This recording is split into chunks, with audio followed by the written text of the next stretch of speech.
Salut l'équipe, c'est Masco, j'espère que vous allez bien. Aujourd'hui on se retrouve pour une nouvelle vidéo et une nouvelle journée mécanique avec Masco. Aujourd'hui cette journée mécanique va être consacrée au moteur AM6. Aujourd'hui j'ai ce moteur là à l'atelier. C'est un moteur qui a été acheté d'occasion sur lequel on va faire une révision complète. On va tout checker, l'état du cylindre, l'état du piston, l'état des pièces internes, que ce soit la boîte de vitesse, le vilebrequin. C'est un moteur aussi qui doit être passé sur d'autres carters, parce que ces carters-là ne plaisent plus aux propriétaires et du coup on va changer de carter en même temps de démonter le moteur. Et du coup je me suis dit que ça pouvait être super sympa de faire toute une vidéo complète, un remontage complet d'un moteur AM6. Comme ça je vais vous apprendre tout ce qu'il faut savoir sur les moteurs AM6. Je me suis dit que le démontage, ça allait pas être forcément super intéressant. Du coup on va tout de suite attaquer le remontage complet du moteur. Pour le remontage du moteur, la première étape est de faire chauffer les carters afin de pouvoir remonter les roulements de vilebrequin. Donc ces roulements, je les ai préalablement mis au congèle.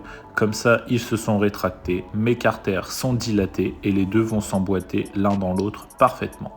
Ça permet de ne pas taper sur les roulements et ensuite, quand tout va reprendre une température normale, tout sera bien scellé.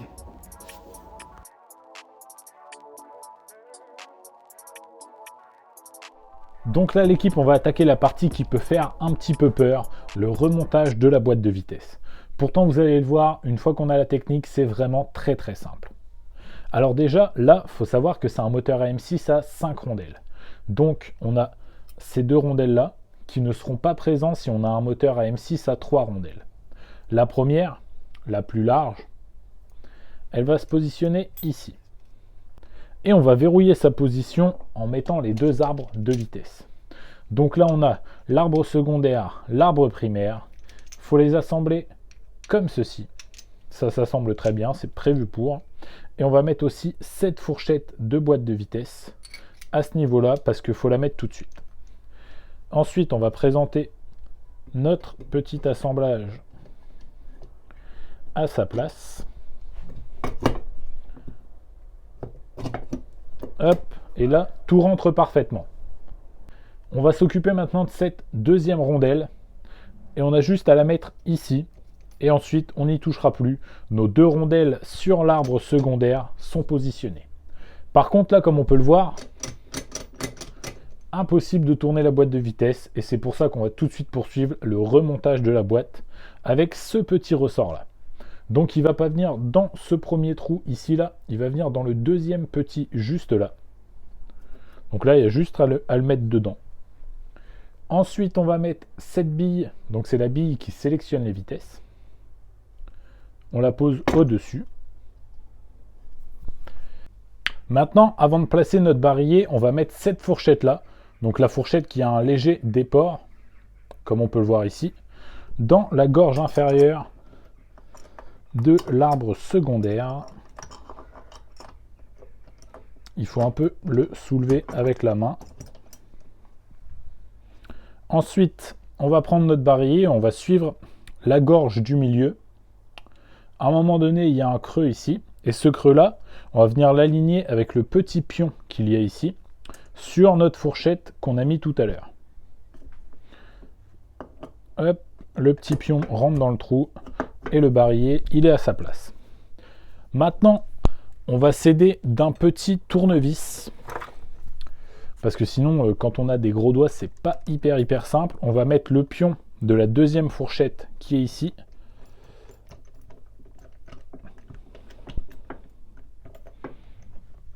Hop. Dans la gorge inférieure du barillet.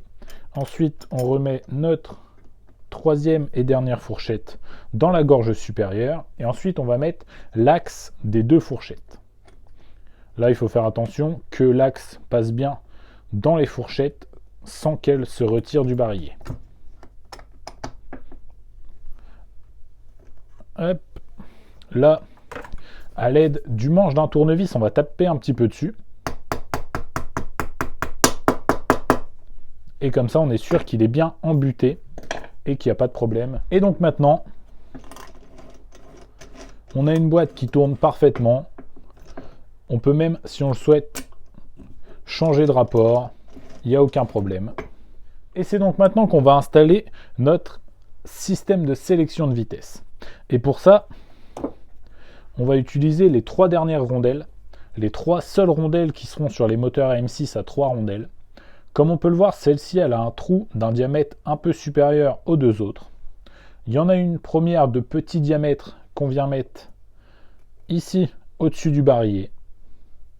Il y en a une, le gros diamètre, elle se met ici au niveau de la sélection des vitesses, donc là où on va mettre notre sélecteur une fois que le moteur sera remonté. Et du coup la dernière de petit diamètre, elle vient se mettre juste là. Du coup pour mettre notre système de sélection de vitesse, on va mettre le petit pion là ici dans ce trou là, et on va mettre ces 2 pions de ressort sur cet axe.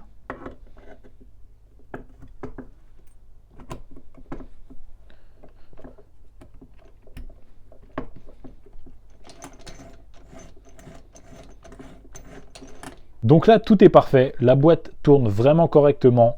On va pouvoir appliquer la pâte à joint sur le moteur pour pouvoir le refermer.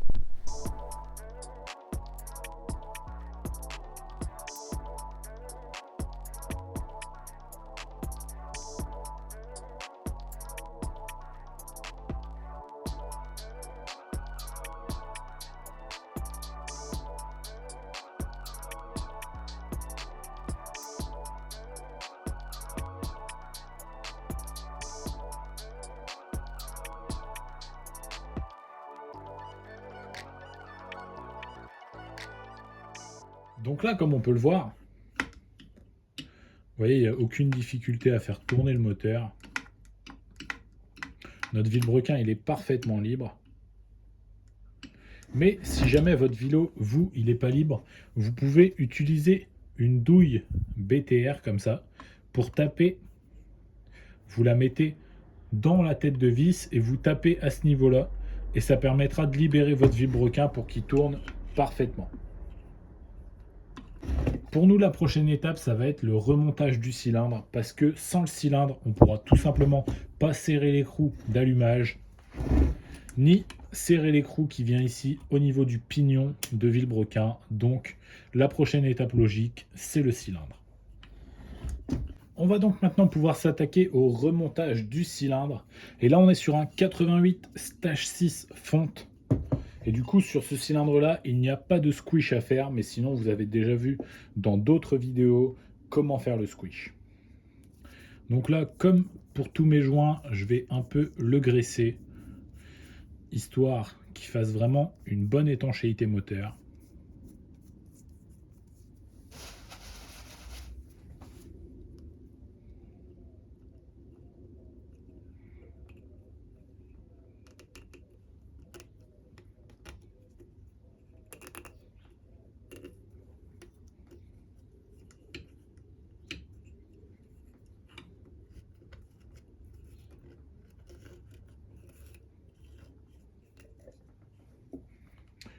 Ensuite, comme pour mon joint, je vais mettre un peu d'huile.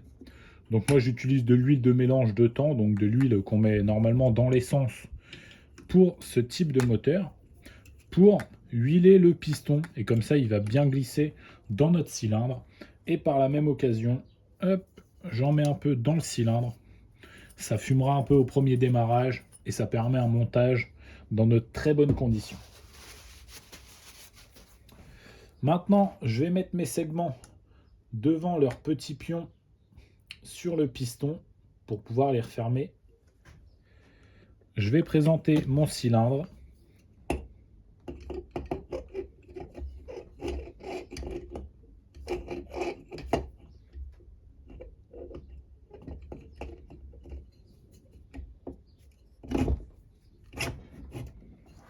Voilà. Donc là, c'est une étape qui est quand même assez complexe, parce qu'avec nos doigts, il faut comprimer nos segments. Mais vous voyez, quand on a l'habitude, ça va tout seul. Et là, ensuite, hop, on vient remettre le cylindre et le piston ensemble.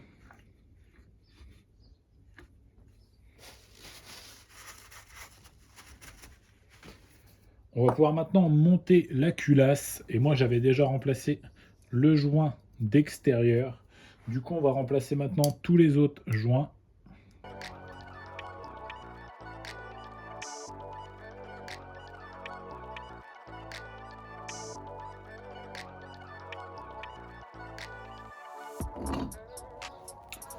Voilà.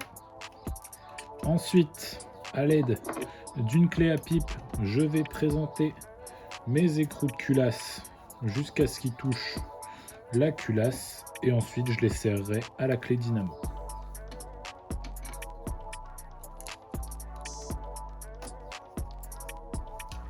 Donc la clé dynamométrique, pour ceux qui ne connaissent pas, c'est une clé qui va nous permettre de serrer à un couple précis, en fait pas trop serrer les vis pour qu'elles soient juste bien serrées comme il faut. Pour la culasse, là, le constructeur il préconise 18 Nm. Du coup, j'ai réglé ma clé. On va tout de suite serrer la culasse, mais avant ça, je vais vous mettre un petit tableau avec tous les serrages pour un moteur AM6.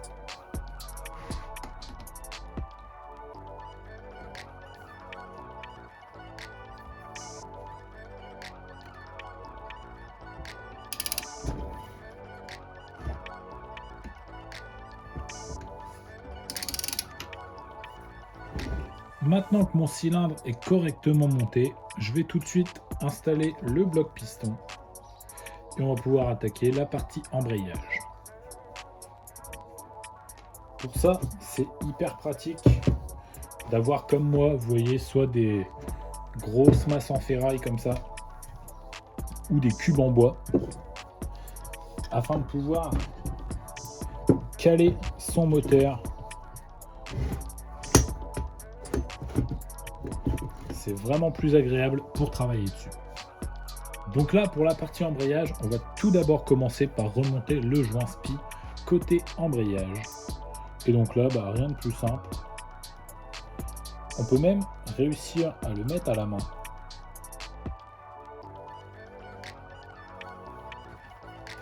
Après moi, je m'aide d'un petit... je sais plus comment ça s'appelle, d'un petit truc comme ça pour venir taper, mais vraiment sur la lèvre extérieure. Faut surtout pas taper sur la lèvre intérieure.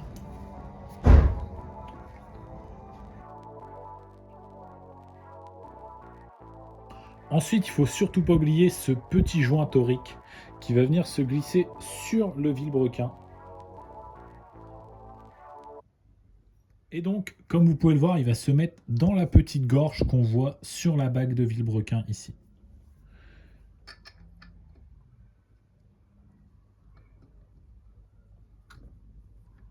Ensuite, on va remonter le pignon de vilebrequin, donc le gros qui fait tourner notre arbre d'équilibrage.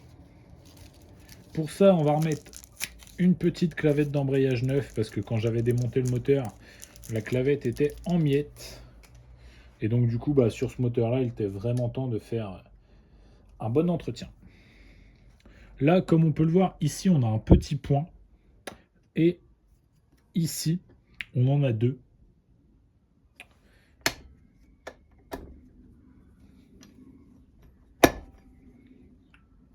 Parfait. Ensuite, on a notre gros pignon de vilebrequin à remonter.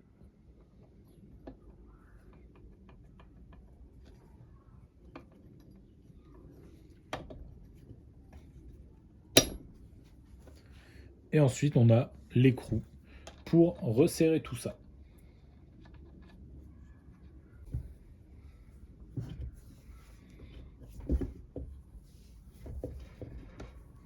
On va maintenant passer au remontage de la cloche d'embrayage et on va commencer par une petite rondelle cannelée. Et si on regarde bien, elle est un petit peu bombée. Et en fait, le côté bombé, il va ici vers le roulement. Ensuite, on a une rondelle plate qui n'a pas de sens.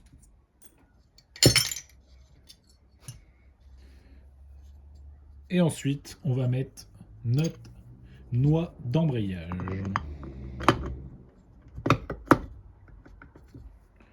Là, on va mettre cette rondelle-là, donc avec les dentures qu'il y a sur le pignon de la transmission primaire.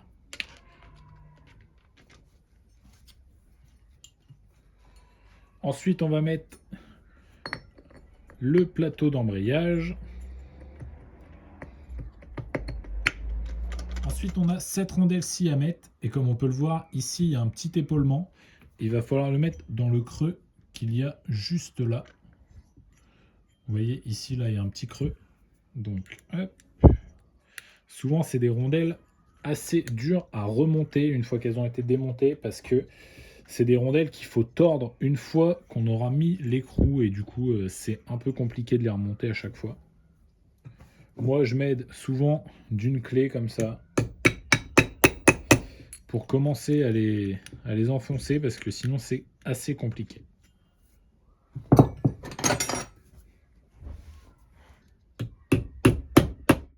Ensuite, on finira par l'écrou pour serrer le tout. Et là, il va falloir une clé à embrayage si on veut pouvoir serrer l'écrou correctement. Donc une clé embrayage, ça ressemble à ça. Ça se cale à ce niveau-là. Donc pour empêcher l'embrayage de tourner avec le bloc piston. Si jamais vous n'avez pas de clé à embrayage, il existe des pinces comme ceci, avec, comme on peut le voir, un embout avec un angle, tout simplement, pour venir, vous voyez, si on l'ouvre correctement, cette clé, on va pouvoir verrouiller dans 2 dentures pour faire office de clé à embrayage, parce qu'on ne peut pas toujours avoir la bonne clé à embrayage pour tous les moteurs.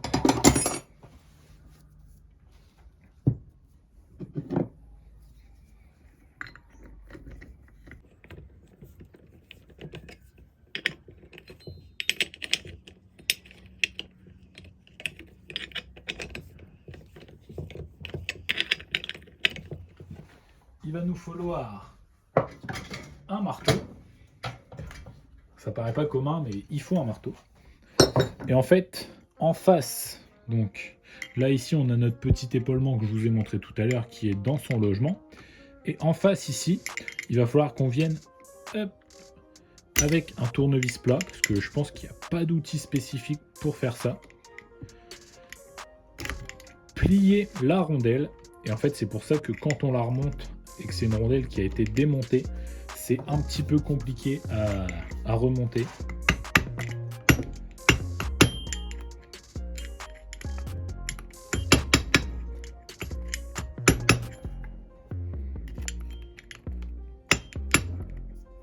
Maintenant qu'on en est là, avant de remonter la partie disque d'embrayage à proprement parler, il faut qu'on mette la longue tige, donc le système pour embrayer. Hop. Il faut mettre cette petite bille là, donc là on est pareil sur une petite bille neuve.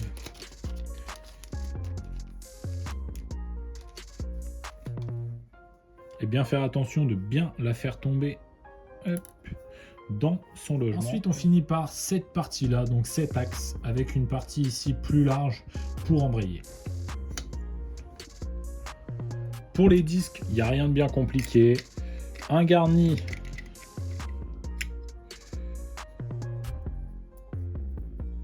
un lisse.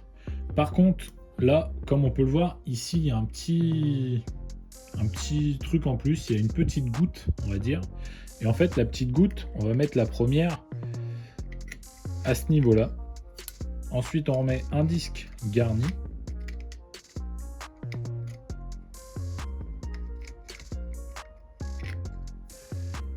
La deuxième petite goutte ici, on va la mettre.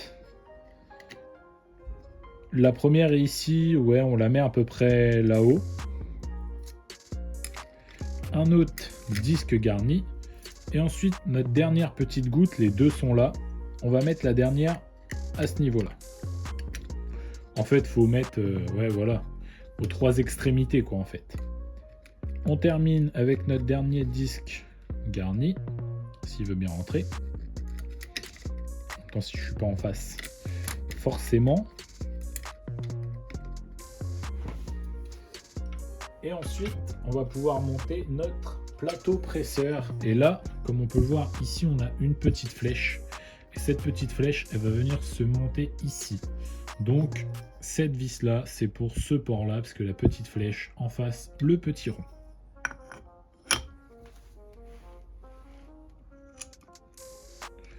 Là, à ce niveau-là, vous pouvez trouver toutes sortes de vis. Là, comme vous voyez, moi, c'est des boulons d'huître. C'est plus souvent du BTR. Après, j'ai déjà vu aussi du cruciforme, du plat. Là, c'est des vis qui foirent facilement et du coup, bah, c'est souvent changé.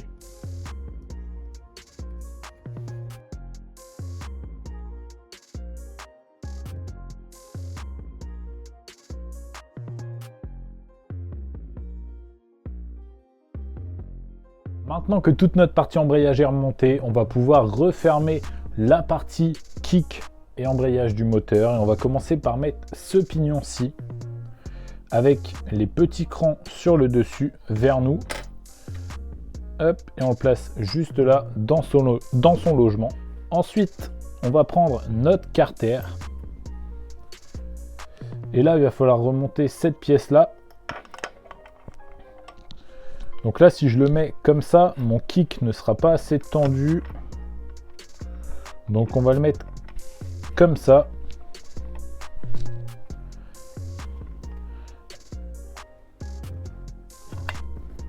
Ensuite, je vais préparer mon joint, donc en le graissant comme chaque joint. Pareil là pour le graisser, j'utilise de l'huile de thon classique. Après, comme c'est pas un joint qui est vraiment en contact avec l'intérieur du moteur, enfin l'intérieur de la partie combustion du moteur, vous pouvez mettre toutes sortes d'huiles. Hein. Bon, à part de l'huile d'olive, je pense que ça se fait pas trop. Mais en vrai, je pense que ça marcherait aussi. Ça laisserait une petite odeur sympathique au démarrage. Donc on vient positionner notre joint.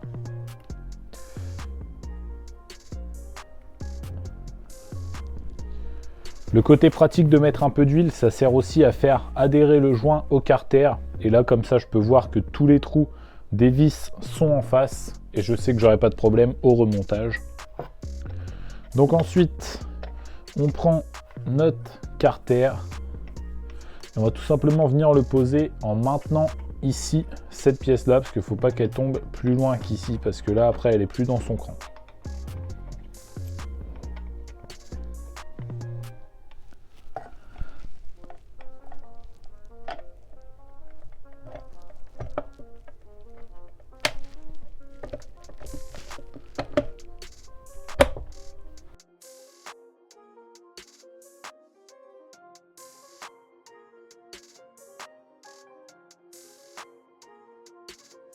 Ensuite, pour notre kick, parce que là actuellement il n'est pas assez tendu, on va prendre une pince, ou alors directement on peut prendre le kick.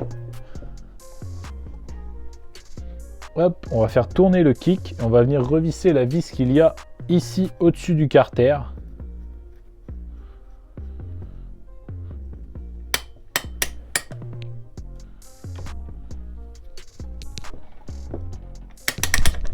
Hop. Et là, comme ça, quand on viendra kicker, eh ben, notre kick remontera naturellement. C'est une vis, il n'y a pas besoin de beaucoup la visser. Après, il faut la visser quand même un petit peu, mais pas énormément. On va tout de suite passer. Du coup, pour ce côté-là, c'est terminé. Comme on peut le voir, là, c'est un carter qui a été repeint à la peinture époxy. Franchement, je trouve que ça fait vraiment magnifique. On croirait qu'il est comme neuf. Donc, c'est vraiment une bonne solution. En plus, il a fait la pompe à eau aux accords des couleurs de sa moto. Et franchement, ça fait top. On va donc maintenant passer à la partie allumage. Pour la partie allumage, comme pour la partie embrayage, on va commencer par monter notre joint spi neuf. Donc moi, ce que je fais, c'est que je vais mettre un peu d'huile sur la lèvre du milieu, histoire de ne pas abîmer le joint spi au montage.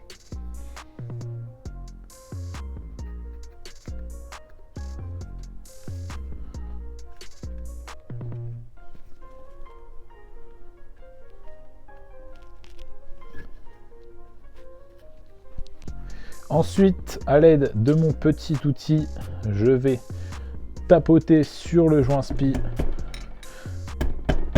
histoire de bien l'enfoncer correctement.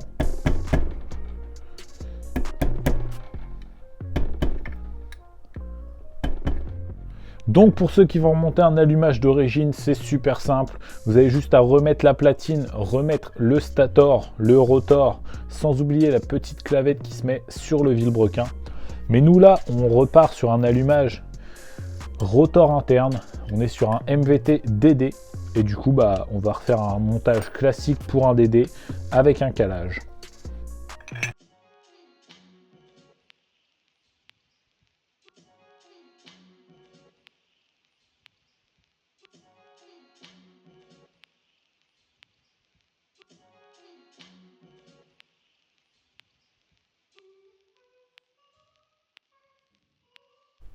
Donc là, ce que je vous conseille, si vous voulez pouvoir régler votre allumage vraiment parfaitement, ne le montez pas directement comme ça ou comme ça.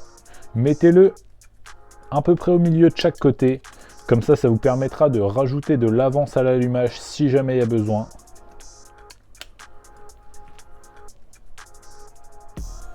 Ensuite va venir le moment du calage à proprement parler. Donc là, je retire mon bloc piston que j'avais mis pour remonter la partie embrayage. Donc je vais utiliser ça. En fait, c'est une piche de calage, comme on peut le voir, c'est gradué tout autour. Au milieu, il y a une partie mobile et ça va être pour repérer le point mort haut et comme ça on pourra mettre de l'avance avant le point mort haut.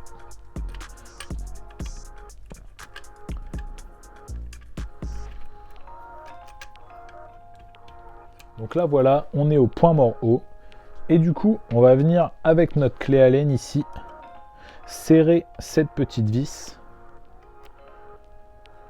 pour verrouiller la butée ici. Donc c'est pour verrouiller la partie mobile ici. Ensuite, un moteur AM6, il faut savoir que ça tourne dans le sens inverse des aiguilles d'une montre. Donc comme on peut le voir là, le sens des aiguilles d'une montre, le sens inverse. Donc pour mettre de l'avance à l'allumage, on va faire rembobiner le moteur, comme on peut dire. Je vais faire retourner le vilebrequin un petit peu par là.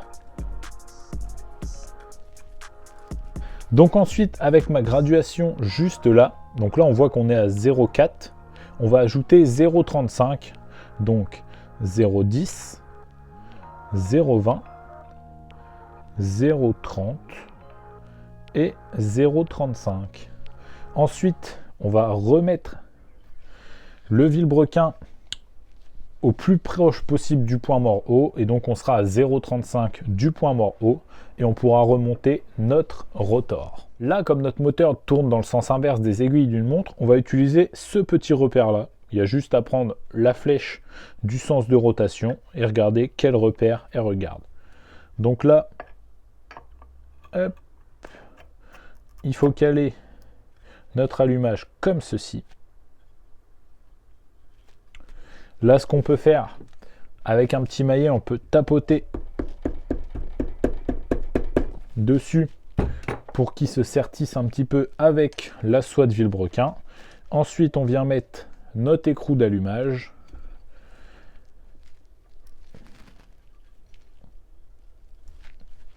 Et là, on va retirer notre pige de calage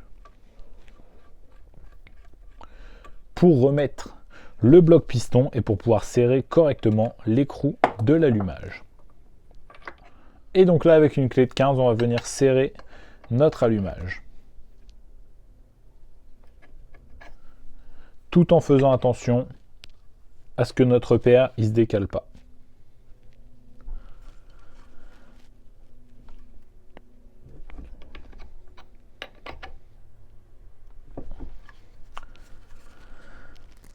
Pour le remontage de la boîte à clapet, comme pour tous les autres joints du moteur, pensez à bien les graisser, sinon il n'y a pas de truc à savoir forcément au niveau de la boîte à clapet. C'est du plug and play comme on dit. On a juste à empiler les pièces les unes sur les autres et à les monter.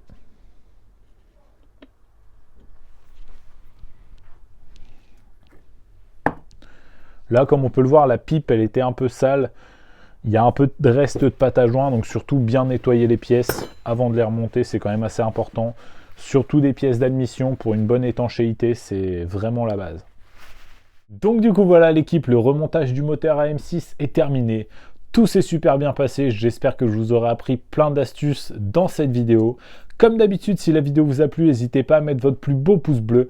N'hésitez pas à poser vos questions dans les commentaires si vous avez des questions sur les moteurs AM6 ou sur tout autre type de moteur, que ce soit moi ou quelqu'un de la communauté. Il y a vraiment plein de gens qui sont super calés et qui pourront vous répondre peut-être des fois plus vite que moi. Donc n'hésitez pas à poser vos questions, il n'y a aucune honte à ça. Si vous n'êtes pas encore abonné, c'est le moment de le faire et n'oubliez pas d'activer la cloche pour avoir une notif dès que je sors une nouvelle vidéo. Moi je vous dis à la semaine prochaine, c'était Masco, salut!